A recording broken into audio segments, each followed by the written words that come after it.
তামাক সেবনের ফলে প্রতি বছর দেশের ৫৭,০০০ মানুষ মারা যায় আর পঙ্গুত্ব বরণ করে ৩,৮২,০০০।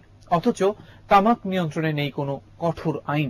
দেশে ২০০৫ সালে করা একটি ধূমপান ও তামাকজাত দ্রব্য ব্যবহার নিয়ন্ত্রণ আইন থাকলেও আইনটি খুবই দুর্বল। রাজধানীর সিরডাব মিলনায়তনে এক সেমিনারে এসব তথ্য তুলে ধরে বিশেষজ্ঞরা বলেন, কঠোর আইন প্রণয়নের দাবি জানান।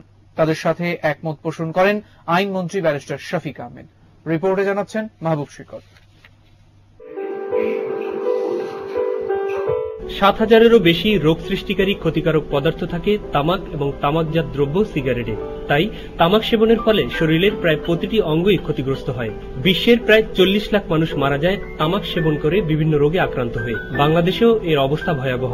মারা যায় ৫৭,০০০ মানুষ আর চিরতরে পঙ্গুত্ব বরণ করে প্রায় ৪ লাখ। তামাকজনিত রোগে আক্রান্ত মানুষের আত্মনাদ শীর্ষক সেমিনারে জানানো হয়, তামাকজাত দ্রব্য থেকে যা রাজস্ব আয় হয় তার থেকে দ্বিগুণ বেশি ব্যয় হয় এ সংক্রান্ত চিকিৎসা খাতে। অথচ এর নিয়ন্ত্রণ বা বন্ধে কঠোর কোনো আইন না থাকার সমালোচনা করেন বিশেষজ্ঞরা। দাবি করেন আইনটি সংস্কারের।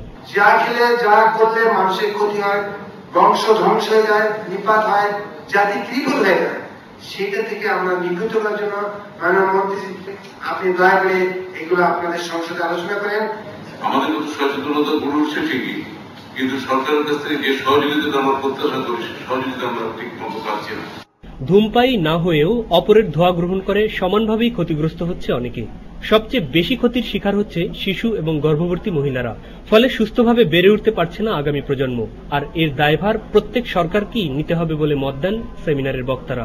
টোবাকোর যে ক্ষতিকারক বিষয়গুলি আমাদের যুব সমাজকে যে ধ্বংসের দিকে ঠেলে দিচ্ছে, আমাদের সরকারের নৈতিকতার স্থান ঠিক কোন জায়গাটিতে, যেখানে আইনমন্ত্রী জানালেন, সব দিক বিবেচনায় সময় উপযোগী একটি আইন প্রণয়নের কথা।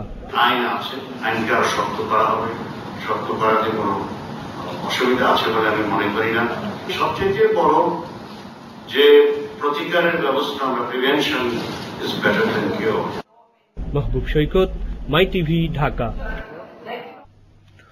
বন ব্যবস্থাপনা কার্যক্রমের সঠিক